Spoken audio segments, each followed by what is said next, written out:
Hello everyone, Lisa here. Welcome to What's Crafting Wednesday. I missed everyone last week, but I did have a nice vacation. I hope everybody had a great 2 weeks, and if you celebrated, a nice 4th of July.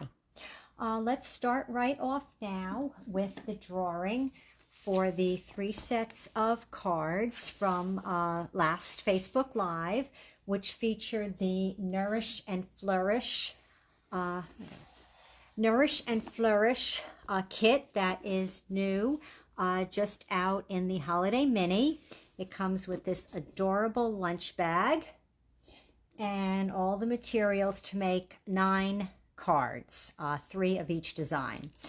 So tonight I'm doing a drawing for 1 of each of the 3 cards, and then all the elements needed to complete the cards. So let me just get that aside and put my names in here. And just get our drawing done quickly.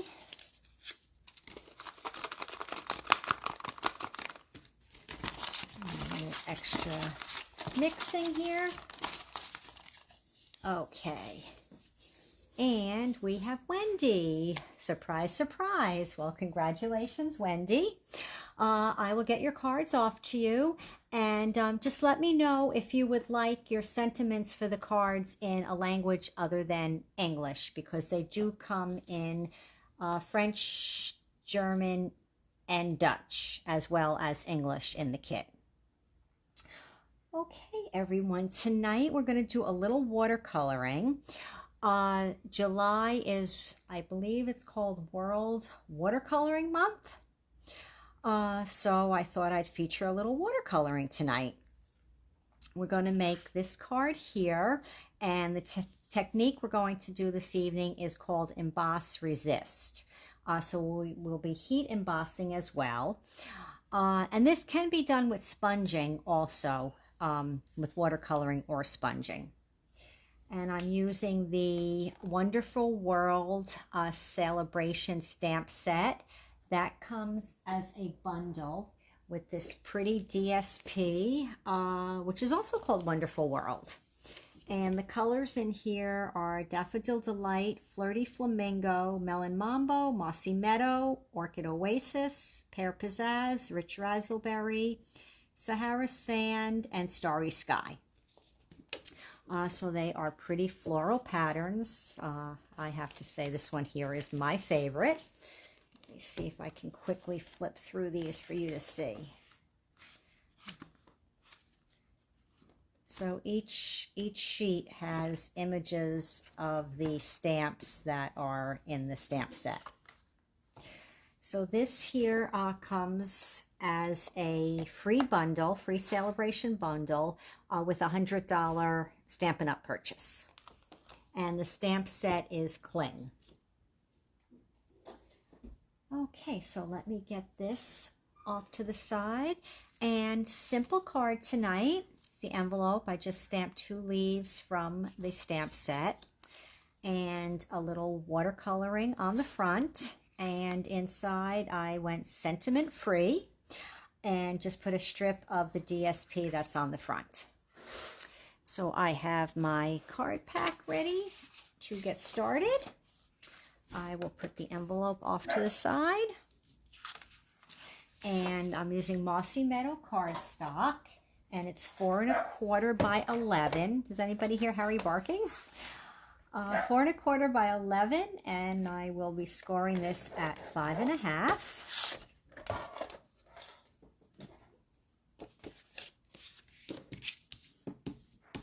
And that will go off to the side as well. I have a piece of basic white for the inside of the card, and it's your standard 4 by 5 1/4. And the strip of DSP is 4 by 1 inch. And then for the card front, the DSP is 3 by 4 1/2. And the watercolor paper is 2 3/4 by 4 1/4. So we're going to start with our heat embossing. So when you heat emboss, you always want to use the embossing buddy first so we don't pick up any stray embossing powder. Though I have to say, when you're using a clear or a white, it is not as important as if you're using gold, silver, black, because that really can pick up the stray pieces when you emboss. And we are using the largest image from the stamp set and Versamark ink.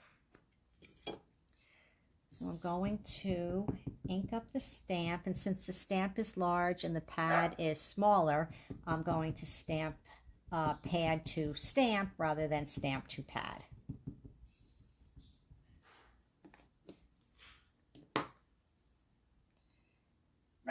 All right, and just get this centered here. Sorry if I get my head in the way. Since it's going on the watercolor paper, it's I don't know if you want to call it a rough paper. It has like a little pattern to it. Just want to make sure you press down good that the ink gets onto the paper. And I'm using white embossing powder.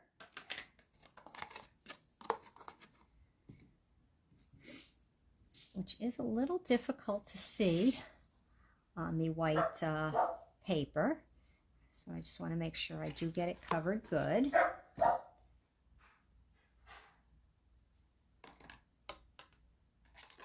just put a little extra helping on here just to make sure I didn't miss anything.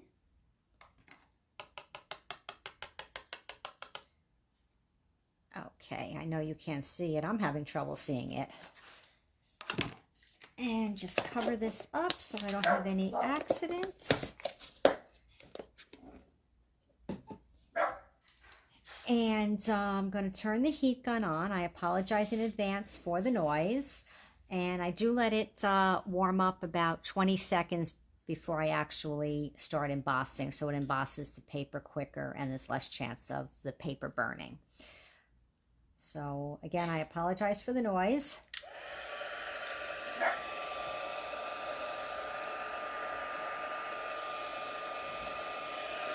Okay, and now just hold the gun, and then you will start to see the embossing powder melting. It will start to get like a shine to it as the powder starts to melt. I can see it starting now.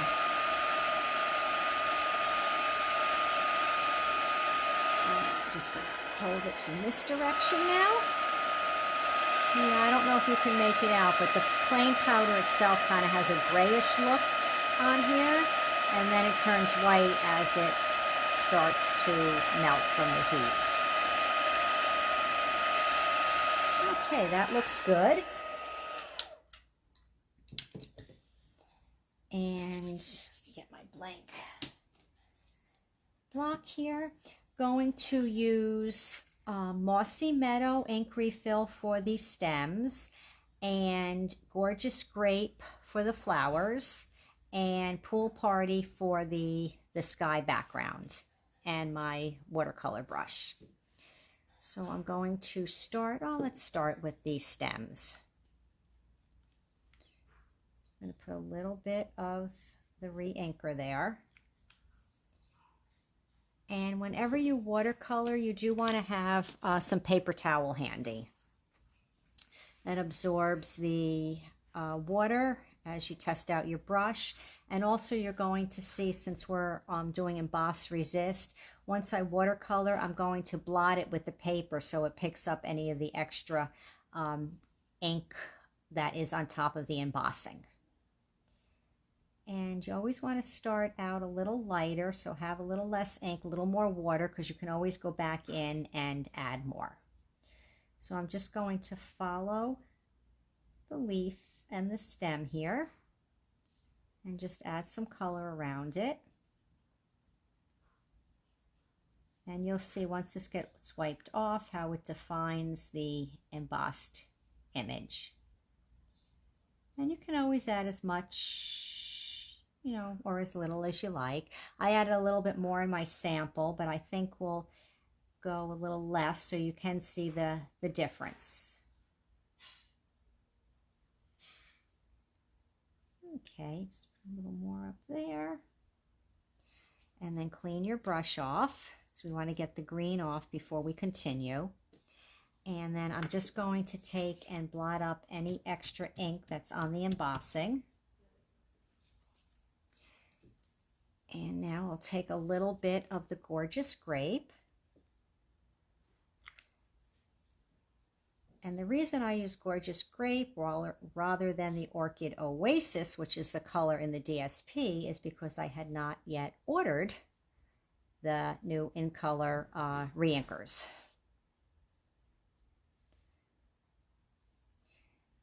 And I'm just going to go over the flower here. I don't know if you can see this. The ink kind of puddles a little bit because it's on the embossing, but then it absorbs into the paper, so you have the coloring there. And then I'm just going to go a little beyond the stamped image, so it will actually define the edges of the flower.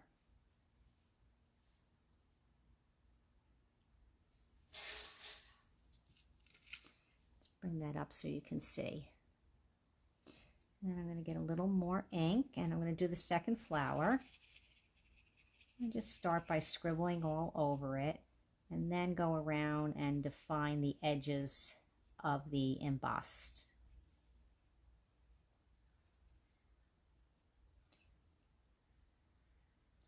And then if you wanted to make it darker, you could go over it again, or you could use less water to start, which then would make your ink darker. But I always like to go lighter first because you can always go back in and add more color. I think I'm going to be happy with this, but let's blot it and see.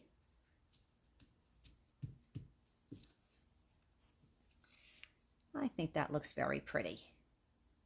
And remember, with watercoloring, it always, once it dries, it does lighten up more. Just get a little more beyond the embossed edge of the flower there. And clean the brush off once again. And now we'll add the pool party. So we'll need a little more ink for this because we're going to cover the whole paper with it. And I want to get some water out here.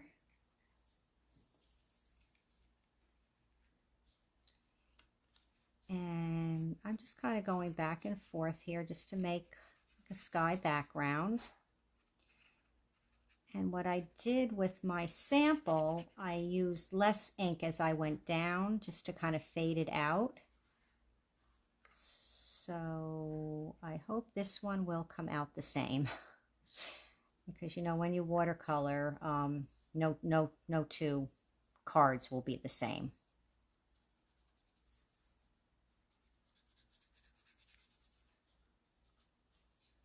And with something like this, you don't have to be a coloring expert. It's just really just scribbling that color on. Just creating your background here.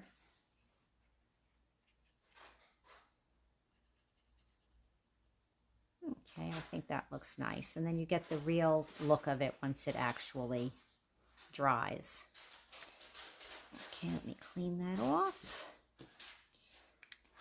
Okay, so who likes to watercolor? Leave me a comment, let me know. And something I know I've told you before, at least I know I've said it in my classes, I don't know about in any of my lives. But if you want to speed up your watercoloring drying, you can use the first setting on the embossing gun. When you heat emboss, you always want to use the second setting so that it's hot enough. But you can use the lower setting if you wanted to speed up the drying for your watercolor. But since we're using watercolor paper, it does dry relatively quickly. If you were doing a lot of heavy watercoloring on here, or if you were using the shimmery white instead, you might want to dry it because it would take a little longer to dry. and that also helps with keeping it from curling too much as it dries. I'm just going to set that aside right now, and I'm going to bring over all the elements for the card. So I will start. Oh, I feel a little gritty. Must have gotten some embossing powder on there. I'm just going to start to assemble the card. Oh, I hope I don't have to reach for a new Tombow. Oh, here it comes.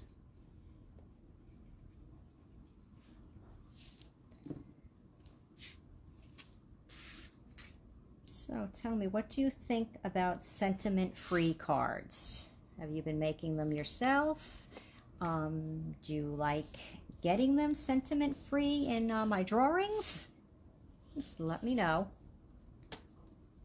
I kind of think it's a good idea because then you can have the card and you can just prepare it with a sentiment when you're ready to use it.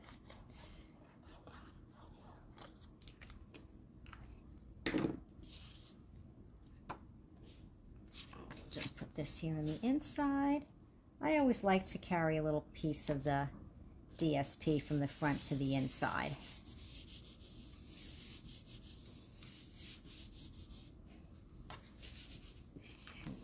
Leave that for a minute and we'll get the envelope done because we just want to make sure this dries enough before we attach it to the card. So I'm using Mossy Meadow ink, and I'm just taking the leaf image and I'm just going to turn it once to the left and then pick it up, re-ink it, and then try and meet the stems at the bottom and turn it to the right and stamp. Perfect.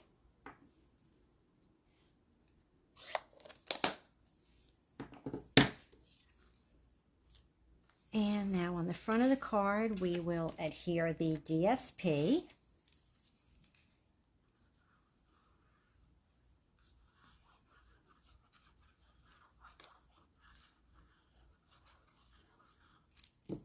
And I'm just going to put it on a slight angle.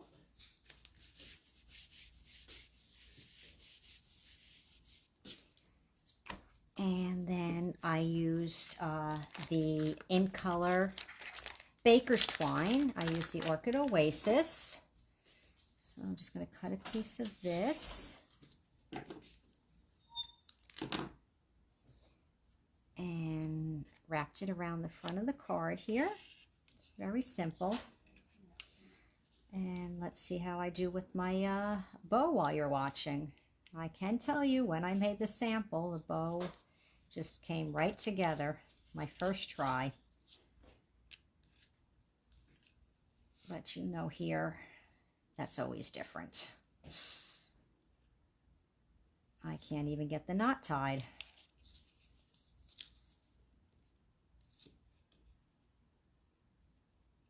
Isn't that amazing? Okay, well, so far so good.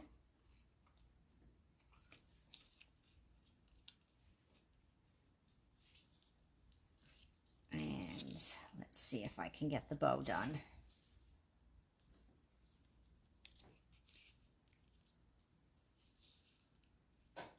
Okay. Obviously wasn't centered when I tied the knot, but I trimmed the tails anyway. Just tighten that up.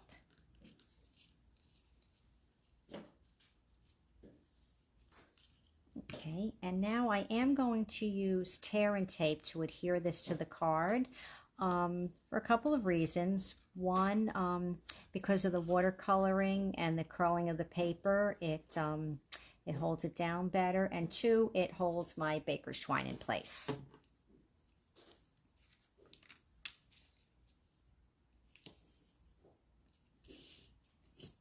So I'm just going to run it along the edges, and then I will add the Tombow on the inside.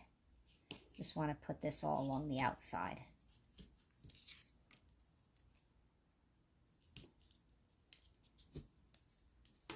And just peel these up here.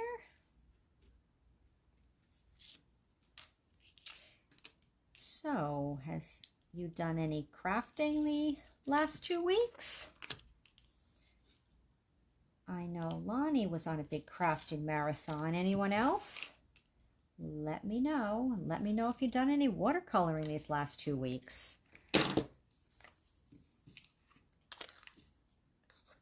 I'll just add a little Tombow on the inside of the card.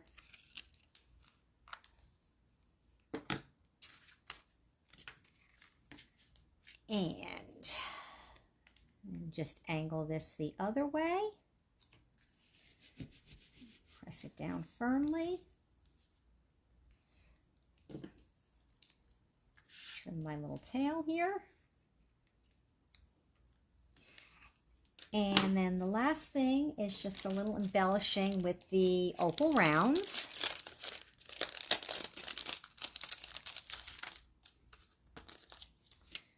These come in 2 sizes. The small, no, is that 3 sizes?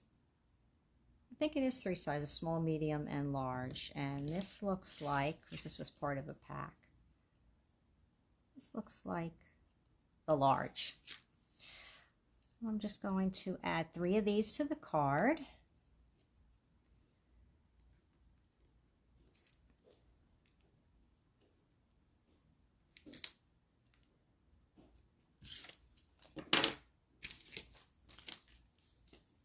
And that, my crafty friends, is our watercolor celebration card tonight.